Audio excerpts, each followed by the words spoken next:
الحمد لله نحمده ونستعينه ونستغفره ونؤمن به ونتوكل عليه ونعوذ بالله من شرور أنفسنا ومن سيئات أعمالنا من يهده الله فلا مضل له ومن يضلله فلا هادي له ونشهد أن لا إله إلا الله وحده لا شريك له وأشهد أن سيدنا ونبينا ومولانا محمدا عبده ورسوله الذي أرسله بالحق بشيرا ونذيرا وداعيا إلى الله بإذنه وسراجا منيرا فقد قال الله تعالى في كلامه المجيد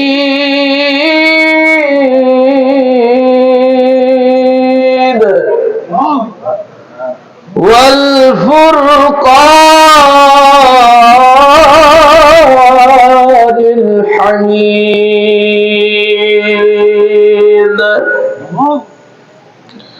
أعوذ بالله من الشيطان الرجيم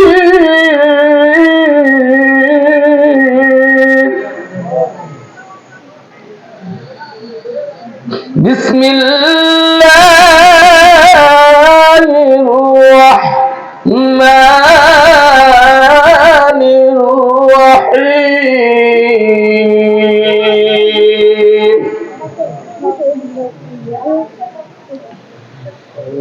يا أيها الذين آمنوا اتقوا الله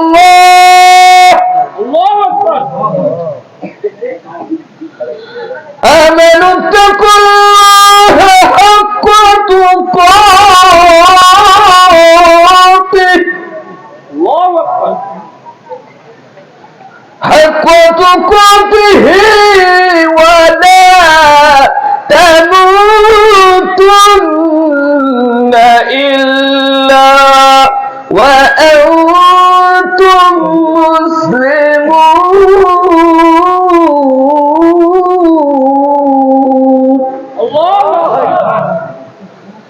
صدق الله المولانا العظيم وصدق رسوله النبي الكريم ونحن على ذلك من الشاهدين والشاكرين وأيضا قال في شان حبيبه إن الله وملائكته يصلون على النبي يا أيها الذين آمنوا صلوا عليه وسلموا تسليما اللهم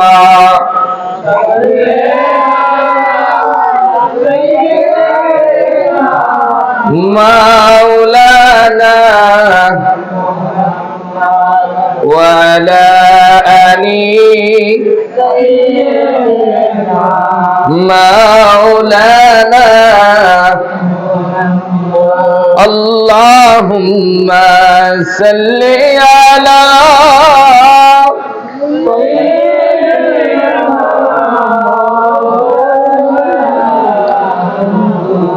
وعلى آل سيدنا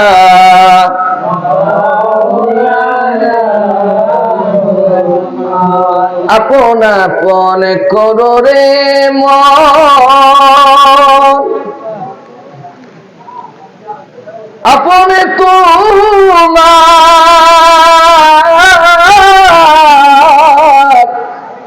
কেহ না আপনি যিনি তিনি মোদের মুহাম্মাদে মুস্তাফা আল্লাহুম্মা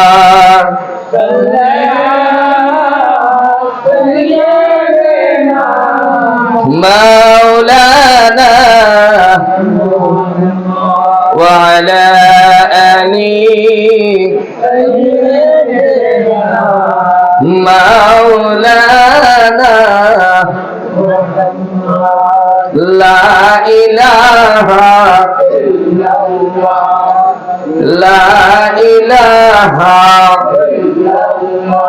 লা ইলাহা ইল্লাল্লাহ লা ইলাহা ইল্লাল্লাহ লা ইলাহা ইল্লাল্লাহ বলো লা ইলাহা ইল্লাল্লাহ হাসবি রব্বি জাল্লাল্লাহ মা ফি কলবি গায়রুল্লাহ হাসবি রব্বি জাল্লাল্লাহ মা ফি কলবি গায়রুল্লাহ নূর মুহাম্মদ সাল্লাল্লাহ লা ইলাহা ইল্লাল্লাহ লা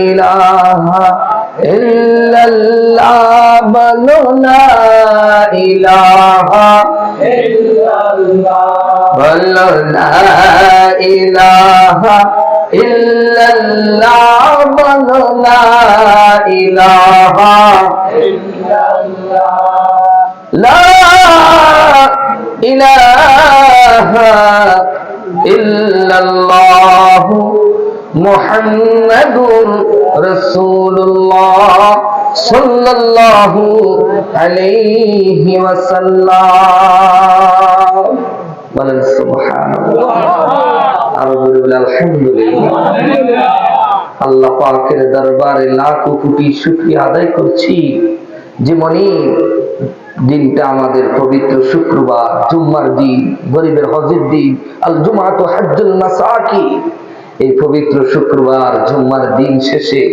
এত সুন্দর রজনীর মধ্যে এত সুন্দর একটা আয়োজনের মধ্যে বেহেশতের বাগানের মধ্যে আমাকে আপনাকে কবুল করেছেন বলেন সুবহানাল্লাহ এই মাসটা কিসের মাস এই মাসটা হলো রজব মাস বলেন সুবহানাল্লাহ আমার প্যারা নবী হযরত মুহাম্মদ মুস্তাফা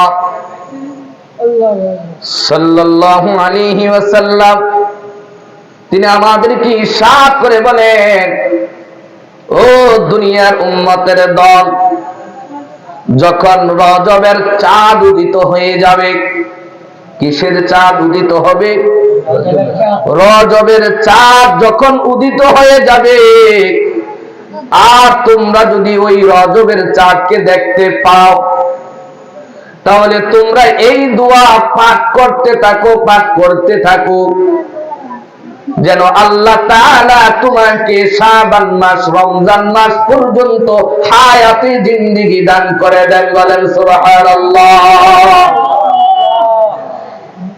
এই জন্য এই রজব মাসে বেশি বেশি করে আমরা পাঠ করব, আল্লাহুম্মা বারিক লানা ফি রজব ওয়া শাবান ওয়া বাল্লিগনা রমাদান। বলেন সুবহানাল্লাহ।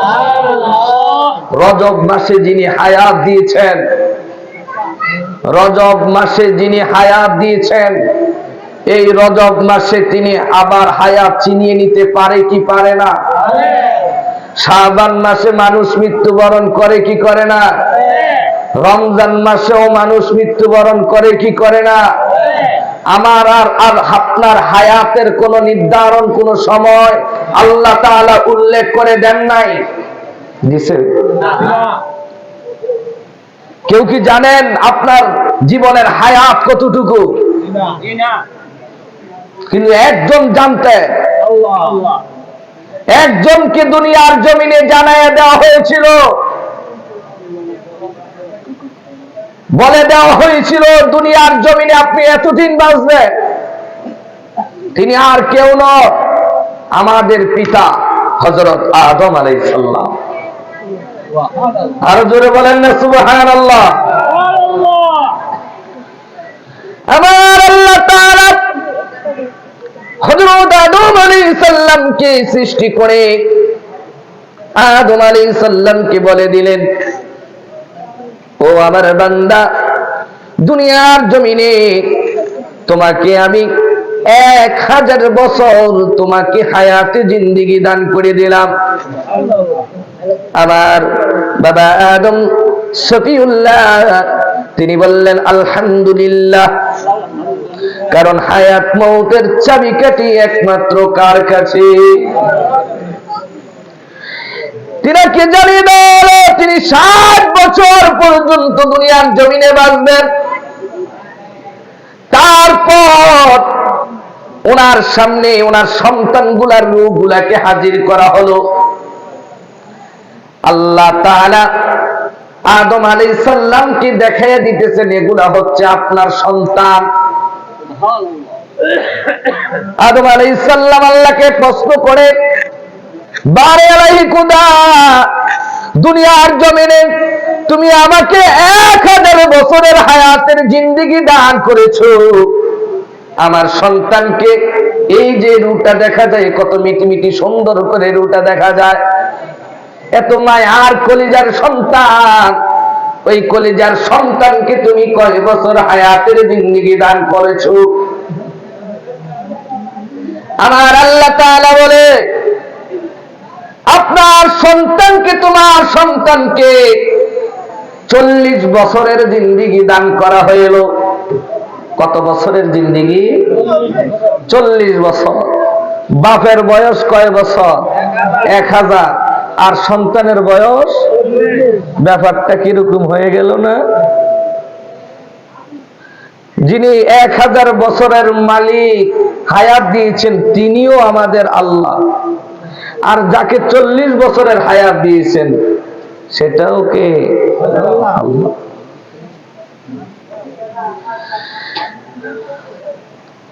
আমার আল্লাহ তাআলার কাছে যখন আদম আলাইহিস সালাম প্রশ্ন করে, বারে আলাই খুদা, আমার সন্তানকে 40 বছরের হায়াত দিলা আর আমাকে তুমি 1000 বছরের হায়াত দিলা, আমার এত সুন্দর ফুটফুটে সন্তান দুনিয়ার জমিনে 40 বছর বাঁচবে, আমার সহ্য হয় না। আমার মায়ের আগে আমার মহব্বত লাগলো, আমার হায়াতের জিন্দেগি থেকে 60 বছর আমার সন্তানকে তুমি দান করে দাও। কয় বছর দান করতে বলছেন? 60 বছর। এখন বলেন তো আমার বাবার বয়স কত এখন? 900। হিসাবে বড় এলাকার মানুষ পাকা। বলেন সুবহানাল্লাহ। মনোযোগ আছে। আলোচনা করতে গেলে বাবারে আওয়াজটা কেমন জানি টনটনায়। আলোচনা করতে গেলে কলস এবং কি কলের মুখ যদি সরাসরি থাকে অল্প চাপে কলসটা ভর্তি হয়ে যাবে। কথা বলেন ঠিক কিনা? অল্প চাপে কলসটা ভর্তি হয়ে যাবে। আর কলসের মুখটা যদি কলের মুখ থেকে একটু আলাদা করে দেওয়া হয়, সারাদিন চাপাচাপি করলে ওই কলসটা ভর্তি করা যাবে। আসলে অল্প আমলি নাজাতের জন্য, আরো জোরে বলেন, অল্প আমলি নাজাতের জন্য। আল্লাহর নবী বলেছেন, আখলিস দীনাকা ইয়াকফিকাল আমালুল কালিল, তোমার ঈমানকে খাঁটি করো, আর অল্প আমল নাজাতের জন্য যথেষ্ট হবে। কেমন আমল? যে আমলের মধ্যে খুলুসিয়াত থাকবে, যে আমলের মধ্যে আল্লাহকে সন্তুষ্টি, আল্লাহকে রাজি খুশি করার জন্য আমল থাকবে, সেই আমলটা যদি অল্প হয়, আল্লাহ তাআলা এটাকে কোটি কোটি গুণে বৃদ্ধি করে আপনার আমলনামাকে ভর্তি করে নাজাতের জরিয়া করে দিবে। তিনি কে? আরো জোরে বলেন, তিনি কে? সেই বিশ্বাস রাখি কি রাখি না? আল্লাহর কাছে ওই রকম আমল পেশ করতে চাই কি চাই না? বাবা জান, যেই কথাটা বলতেছিলাম, আদম আলাইহিস সালাম তার বয়স থেকে 40টা বছর সন্তানকে দিয়ে দিল, চাই 60 বছর। কত বছর দিয়ে দিল? 60 বছর। এখন 60 বছর দিয়ে দিল, যার জীবন আছে তার কি আছে? একটু বলেন না, যার জীবন আছে তার? একটু কি বেখেয়ালি হয়ে গেলেন? সবাইকে একটু ঘুমিয়ে গেলেন? ভাইয়া, আলোচনাগুলো কানে ধরতেছে, আওয়াজটা কেমন জানি বাঁশির মতন বাজে।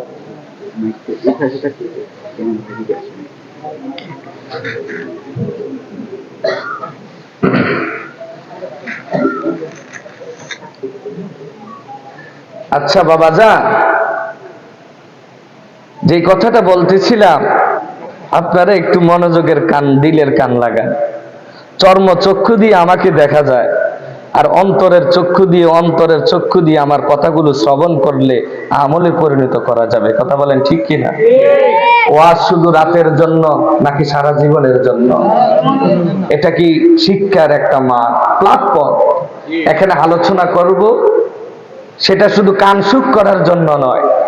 আমি, আপনি, আমার পরিবার সকলে যেন এই আমল থেকে, এর কিছু থেকে আমরা শিক্ষা গ্রহণ করে আমাদের কর্মে, আমাদের জীবনে, আমাদের চলার পথে, আমাদের পারিবারিকভাবে, রাষ্ট্রীয়ভাবে, সর্বক্ষেত্রে কোরআন এবং হাদিসটাকে লাগাইয়া আমাদের জীবনটাকে উন্নত করতে হবে। কথা বলেন ঠিক কিনা? প্রিয় হাজিরিন, যখন আদম আলাইহিস সালাম 60টা বছর সন্তানকে দিয়ে দিলেন, তার হায়াতের জিন্দেগি একদিন করতে করতে কমতে লাগলো। এইভাবে হায়াতের জিন্দেগি পুরাইতে 940টা বছর অতিক্রম হয়ে গেল। কয় বছর অতিক্রম হলো? 940টা বছর অতিক্রম হয়ে গেল। ওই সময় আল্লাহর মনোনীত ফেরেশতাদের মধ্যে 4 জন বড় ফেরেশতা, 4 জন বড় ফেরেশতা আছে। 1 নম্বর একটা ফেরেশতার নাম হলো মিকাইল আলাইহিস সালাম। 1 নম্বর ফেরেশতার নাম হলো কি? মিকাইল আলাইহিস সালাম। 2 নম্বর ফেরেশতার নাম হলো ইসরাফিল আলাইহিস সালাম। 3 নম্বর ফেরেশতার নাম হলো জিবরাইল আলাইহিস সালাম। 4 নম্বর ফেরেশতার নাম হলো আজরাইল আলাইহিস সালাম। আজরাইলের প্রত্যেকটা ফেরেশতার এক একটা কাজ আল্লাহ তাআলা দিয়েছে। মিকাইল আলাইহিস সালামকে যে দায়িত্ব দিয়েছেন, তার দায়িত্ব হলো জমিনে বৃষ্টি বর্ষণ করা। আমার আর আপনার জমিন এক সময় খরা হয়ে যায়, জমিন শুষ্ক হয়ে যায়, ওই জমিনকে নরম করার জন্য, ফসল বোলানোর জন্য পানি নাই, পানির ব্যবস্থা করা হয় টিউবওয়েল থেকে, বিভিন্ন মেশিন থেকে, নিচ থেকে, নলকূপ থেকে। ক্ষেত খামার আমরা চারা বীজ রোপণ করে এটাকে কিভাবে পানি দিয়ে শেষ করতে পারবো, সেচ দিতে পারবো, আমরা পেরেশানি হয়ে যাই। আমার আল্লাহ তাআলা যদি দুনিয়ার জমিনে পানি বন্ধ করে দেন, তাহলে আমাদের অটোমেটিকলি মৃত্যুবরণ হয়ে যাবে। কথা বলেন ঠিক কিনা?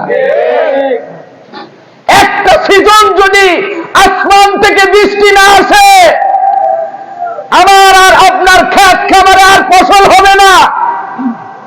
আমার আর আপনার চিন্তা চেতনা কোথায়? আমার ক্ষেত থেকে ফসল আছে, আমি খাই, ওই ফসল বিক্রি করে আমার সন্তানগুলোকে পড়াই। আমার ব্যবসা বাণিজ্য, চাকরি বাকরি এগুলো আমাকে খাওয়ায় না। যিনি খাওয়ায়, যিনি রিজিকের মালিক, তিনি কে? আমার আল্লাহ আমাকে খাওয়ায়। আমার ক্ষেত খামার আমারে খাওয়ায় না, আমার ব্যবসা আমাকে খাওয়ায় না, আমার সন্তান বিদেশ থেকে ভালো টাকা কামাই করে আমাকে খাওয়ায় না। কারণ দুনিয়ার জমিনে যা কিছু করেন না কেন, পানির প্রয়োজন। পানির মালিক কে? আল্লাহ। আমার আল্লাহ তাআলা বলে শুধু পানির মালিক না, খলাকুস সামাওয়াতি ওয়াল আরদ, আসমান এবং জমিনে যা কিছু দেখো সব কিছুর সৃষ্টিকর্তা আমি আল্লাহ। একটু বলেন না সুবহানাল্লাহ। আসমানে কি দেখা যায়, জমিনে কি দেখা যায়, যা কিছু চোখে দেখি সব কিছু কার? আল্লাহ। আজরাইল আলাইহিস সালাম আদম আলাইহিস সালামকে বলে, বাবা দুনিয়ার জমিনে আপনার হায়াতের জিন্দেগি শেষ হয়ে গেল, এই মুহূর্তে আপনাকে দুনিয়া থেকে বিদায় নিতে হবে। বাবা আদম আলাইহিস সালাম জিবরাইল আলাইহিস সালামকে বলে, তা হতে পারে না। আমার রব যখন আমাকে সৃষ্টি করেছেন, তিনি আমাকে প্রশ্ন করেছেন, আমাকে জানিয়ে দিয়েছিলেন আমার হায়াতের জিন্দেগি 1000 বছর। হায়াতের জিন্দেগি কত বছর?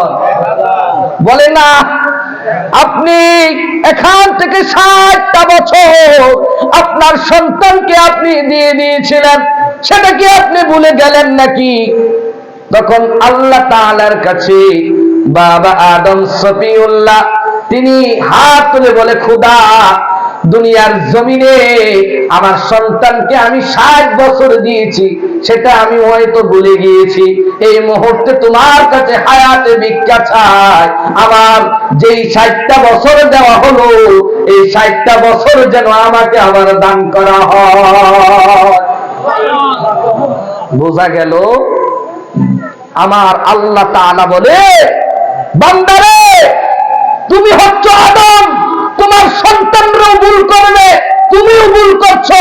তুমি ভুলে গেলা 60টা বছর তোমার সন্তানকে দিলা, আর এখন আবার 60 বছরের জন্য আবার তোমার কান্নাকাটি। যাও, তোমাকে 60টা বছর দিয়ে দিলাম, তোমার উম্মত গুলা যদি ভুলে যায় আবার আমার কাছে ছাড়, আমি তোমার বান্দা গুলাকে, তোমার সন্তান গুলাকে এইভাবে আমি দিয়ে দিব। বলেন সুবহানাল্লাহ। ভুলার রোগ আছে না নাই? আমি আর আপনি বলি না, আমি আর আপনি বলি না, ভুলার রোগ আছে না নাই? বাবা ভুল করছে, সন্তান তো ভুল করবেই। তার এই কথা থেকে আমরা একটা জিনিস শিখলাম, আল্লাহর কাছে চাইলে আল্লাহ ফিরায়, আল্লাহর কাছে চাইলে আল্লাহ ফিরায়। চাইতে হবে কার কাছে বাবা? আর বাবা বলেন না, চাইতে হবে কার কাছে? আল্লাহ চাইলে সব কিছু দিতে পারে কি পারে না? আপনার ভাঙ্গা মন জোড়া লাগাইতে পারে কি পারে না? আপনার চনের ঘর, টিনের ঘর বাড়াইতে পারে কি পারে না? আপনার টিনের ঘরকে আল্লাহ তাআলা ছাদের ঘর বানিয়ে দিতে পারে কি পারে না?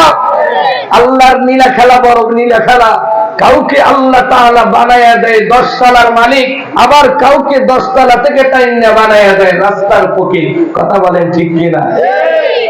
এই জন্য আল্লাহকে ডাকো, আল্লাহকে ডাকো।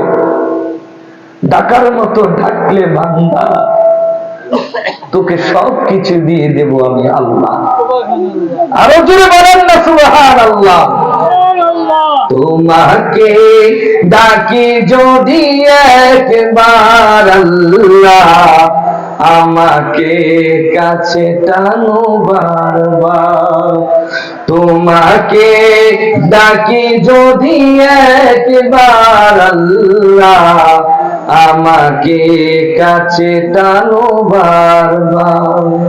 যদি পথ ভুলে যায় আমাকে দিও ঠাই, যদি পথ ভুলে যায় আমাকে দিও ঠাই, দিও দিশা এইটুকু আবদার আল্লাহ, আমাকে কাছে টানো বারবার, আমাকে কাছে টানো। দুনিয়ার বুকে আমি এক মুসাফির, ভুলে যাই প্রতিদিন গুনাহের জাল। স্বপ্নেরা দল বেঁধে রাতে করবি, আসবে কি কাঙ্ক্ষিত সোনালি সকাল। হয়ে গেলে পেরেশান ও আমার রহমান, হয়ে গেলে পেরেশান ও আমার রহমান। জিকিরে হতে দিও একাকার আল্লাহ, আমাকে কাছে টানো। তোমাকে ডাকি যদি একবার আল্লাহ,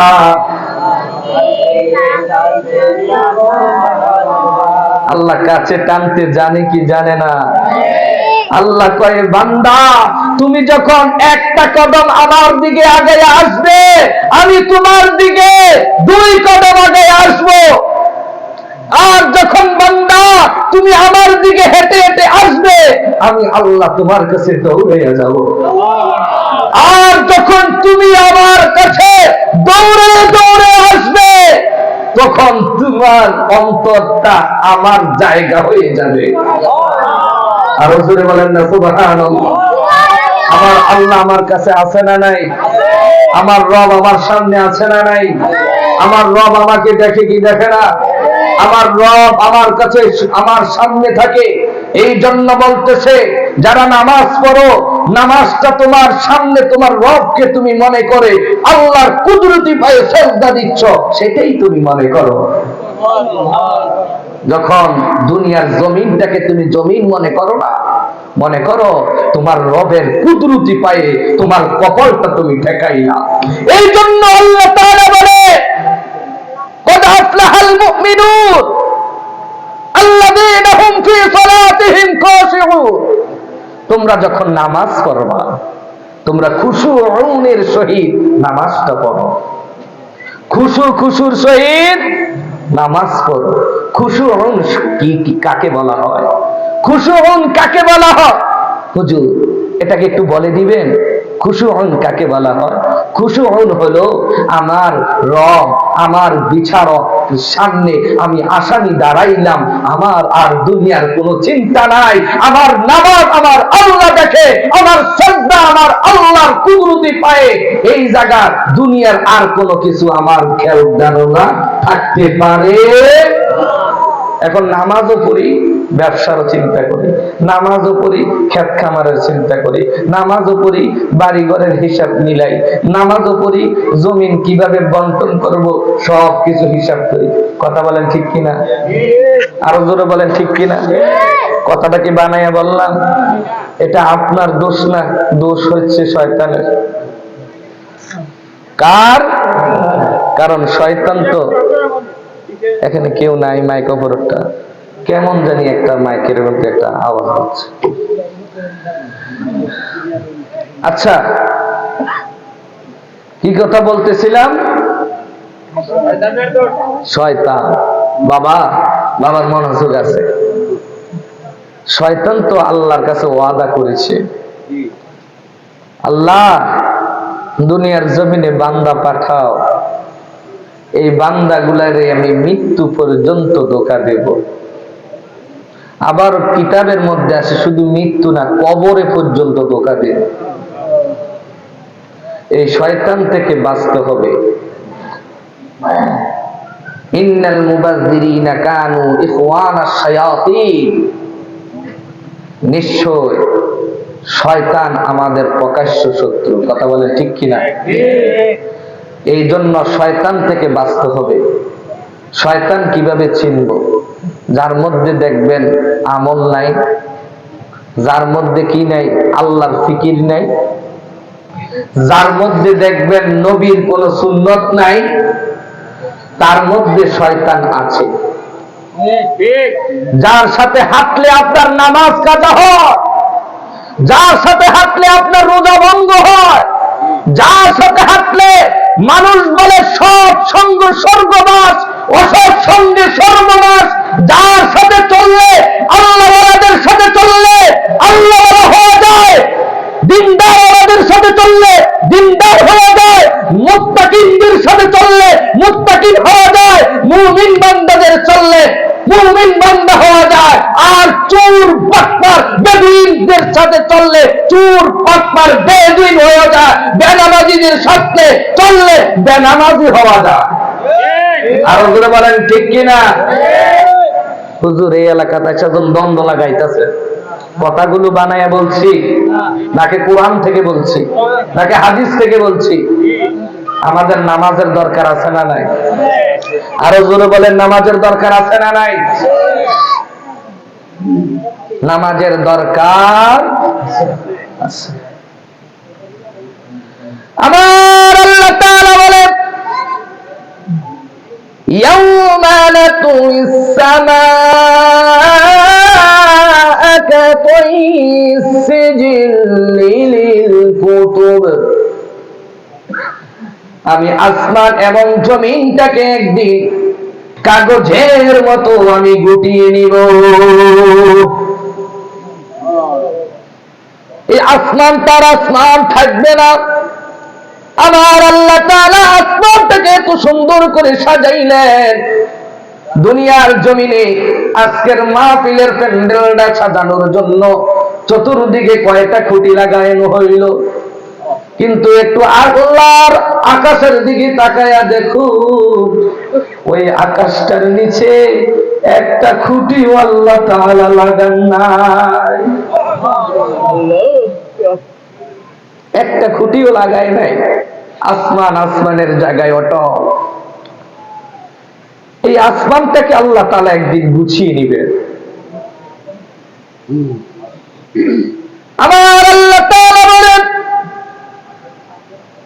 ওয়ামা খালাকতুল জিন্না ওয়াল ইনসা ইল্লা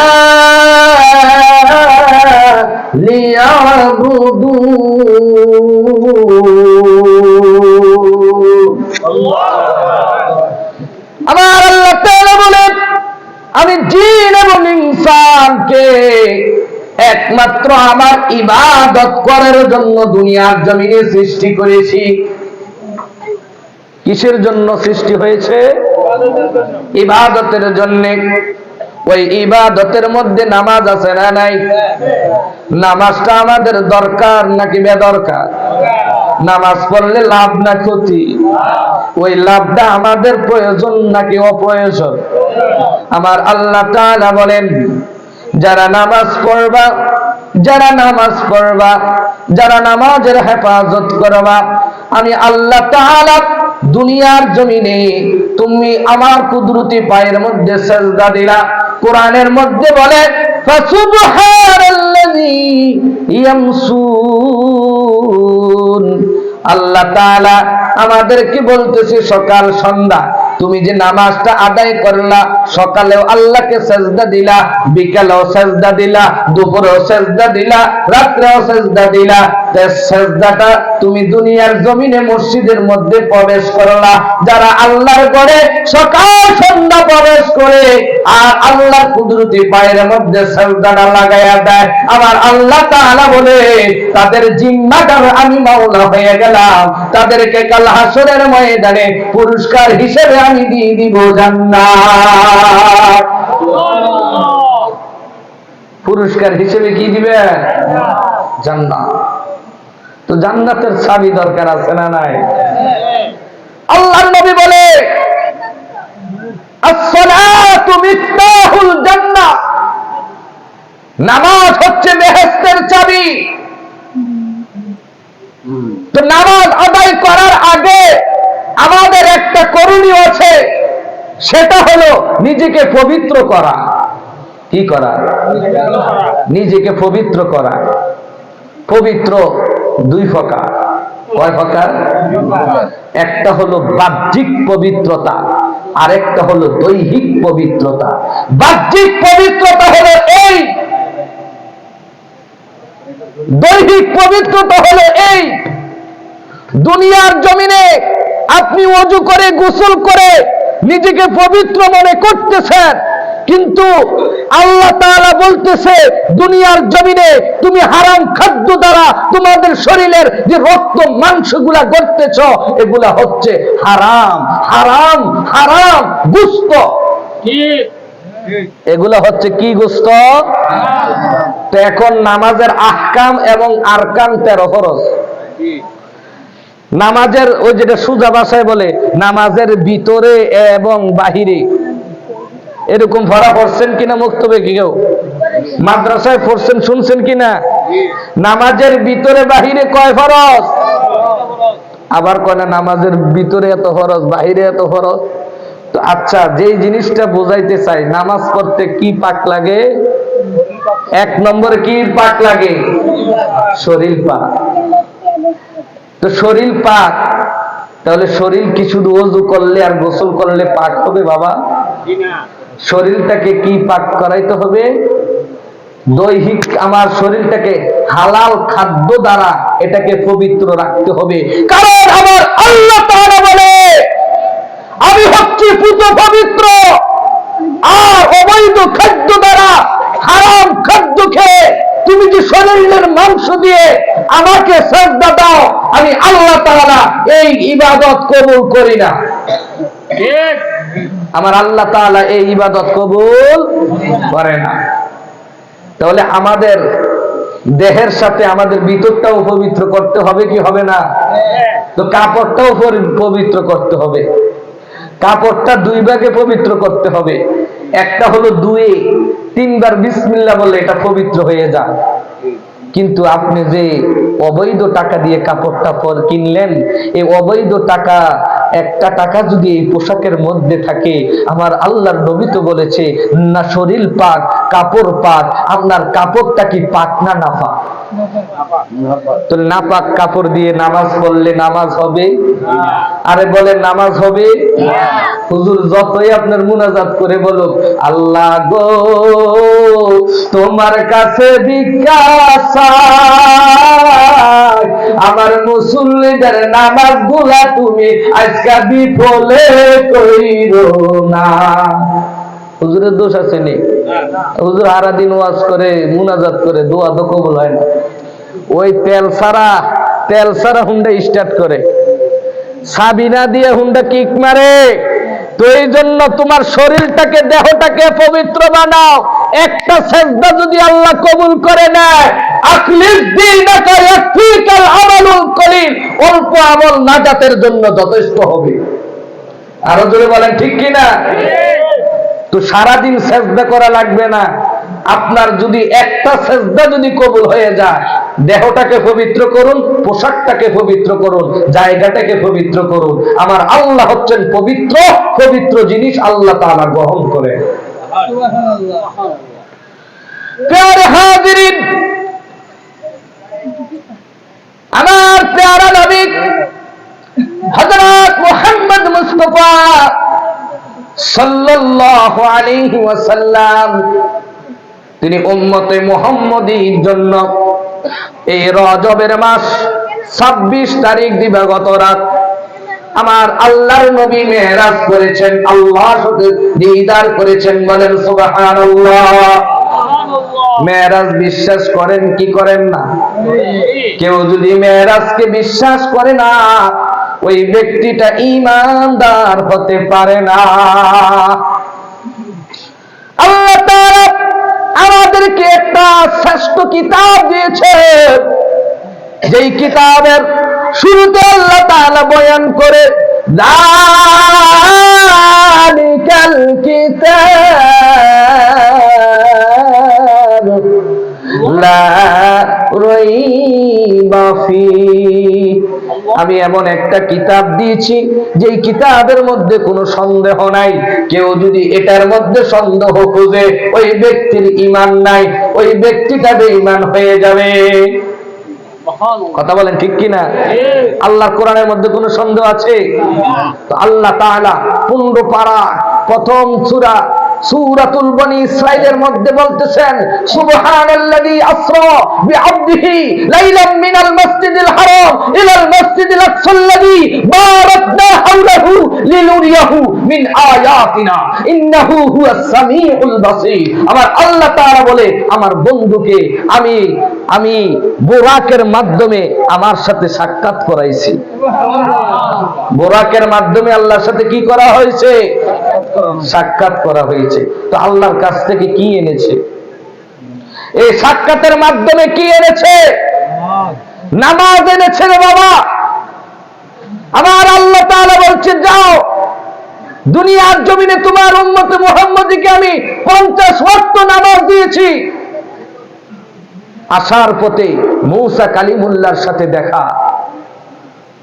মূসা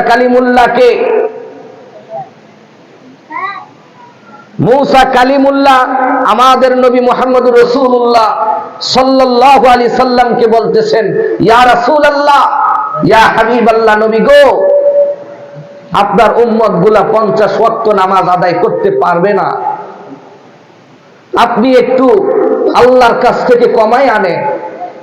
আমি আলোচনা দীর্ঘ করতে চাই না, আমি শুধু সংক্ষিপ্তভাবে একটু টাচ করে দিয়ে দিতে চাই। ওইভাবে মূসা কালিমুল্লাহ আল্লাহর নবীকে একবার নয়, দুইবার নয়, তিনবার নয়, এইভাবে 9 বার আল্লাহর কাছে পাঠাইছেন। বলেন সুবহানাল্লাহ। কয়বার? 9 বার। একটা মজার ঘটনা আছে। মজার ঘটনা হলো এই, আমরা সকলে ওয়াজ কাহিনী শুনতেছি, মূসা কালিমুল্লাহ আল্লাহকে দেখতে বলছেন। আল্লাহকে দেখার কি হয়েছে? ওর আগ্রহ হয়েছে। মূসা কিন্তু আল্লাহর সাথে কথা বলতো, এই জন্য মূসাকে বলা হয় মূসা কালিমুল্লাহ। সে আল্লাহর সাথে কথা বলতো তুর পাহাড়ে গিয়ে। আল্লাহকে দেখার জন্য যে আকুতি বিনতি সে করেছে, ওই আকুতি বিনতির মধ্যে আল্লাহ তাআলা বলছে, মূসা রে, তুমি তো নবীদের মধ্যে নবী হতে পারো, কিন্তু একজন নবী তো রয়েছে, সে আউয়ালে নবী, আখিরে নবী। তিনি সৃষ্টি হয়েছে আউয়ালে, তিনি আসবে সবার শেষে। এই জন্য কোরআনুল কারীমের মধ্যে বলে ওয়া খাতামুন নাবিয়্যিন। আমরা যখন মিলাদ শরীফ পড়ি তখন বলি না, মা কানা মুহাম্মাদুন আবা আহাদিন মিন রিজালিকুম ওয়ালাকিন রাসূলুল্লাহি ওয়া খাতামান নাবিয়্যিন।